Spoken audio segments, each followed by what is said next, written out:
Hey guys, my name is Scoby and welcome back to another video. In today's video I'm going to be showing you how to play Crysis on PC in 2020. This is going to be a nice quick and easy tutorial. I'm going to be showing you step by step how to do everything. Let's jump right into this. So today's video is going to try fix the issue where Crysis loads and just simply goes to a black screen, shuts down and nothing else happens. We're going to be going over 3 different methods that might work for you in today's video. None of them will be the Warhead DLC approach. So the first method we're going to be looking at is simply just verifying your Steam game. This is super easy to do. To do this, all we need to do is open up Steam. Find our Crysis game. What we're going to be doing is right clicking. We're going to be hovering over and searching for the properties option right here. We're going to be coming to the local files tab on the top right, and we're going to be looking for the verify integrity of game files. Simply click this and then it'll take a couple seconds to a couple of minutes depending on your computer to verify all of the files for your game to make sure everything is there and in the correct order. Now this is the simplest method we can do to try fix games on Steam. This will work for not only Crysis but a number of other games, so hopefully this will work. In this case, for me, it did not work. So the next thing we're going to be doing is editing some of the game files to change some of our video settings to hopefully reset them to actually be able to launch into Crysis. So what we're going to be doing for this is opening up our documents folder on our C drive on our computer, and we're going to be looking for the My Games folder, which should be created automatically. In this case, you can see I have mine right here. And in this folder, we should have different save files, different settings for different games, depending on how the game is structured. In this case, you can see I have my Crysis folder game right here. And what we're going to be doing is looking for the game.cfg file, which you can see I have right here. And we're going to be editing some of the text string inside in this to be able to launch our game. So what we're going to be doing is right clicking this file. And in this case, I'm going to be editing it with Notepad++.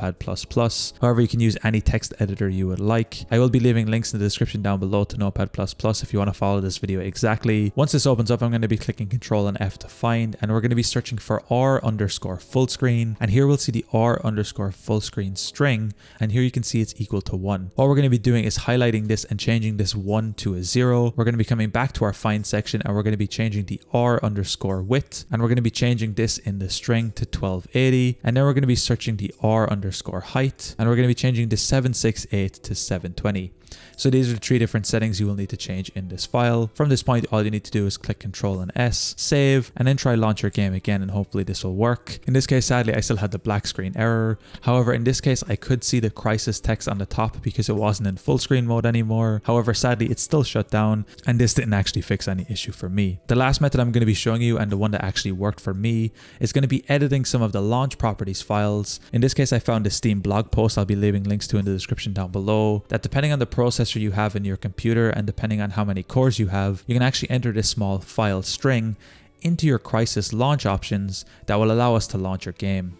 Now in this case, you can see these strings actually include a file path, so you can see c.windows/a file location. Depending on where it is installed on your computer, you may have to change this to find your crysis.exe file. In my case, it is installed in the default location on my C drive, so I can copy and paste this exactly as is, but depending on where you have it, you may need to change the location. In this case, I have the 8-core AMD processor, so I'm going to be copying the file from the top. All you need to do is really easily copy and paste this. Then we're going to be right clicking to open up the properties for our Crysis game. We're going to be clicking on the set launch options option right here. This small pop-up will show up. All we need to do is paste this string of text in here that we just copied from the website. Click OK, and then click close to close our launch options. Then from this point, when we actually load up our game, you can see my game actually loads at this time. And it was fixed really easily with this last string. It may have also played a factor that I verified at the beginning and changed some of my in-game settings in the middle step. However, hopefully one of these steps will also work for you. It may have been one or a mix of all these steps that actually fixed my Crysis game. It's really annoying that we have to go through all these steps to play Crysis. However, it is worth it. It's a really cool game to go back and play. And overall, it only took a couple minutes to figure all this out. But hopefully this video helped you and you were actually able to get up and running and play Crysis in 2020. Anyway guys, if you enjoyed this tutorial, be sure to drop a like.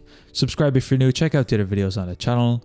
I'm going to be leaving a link down below to my PayPal if you find these videos helpful and you want to support me. Anyway guys, thank you so much for watching. Until next time, as always, keep it saucy. Peace.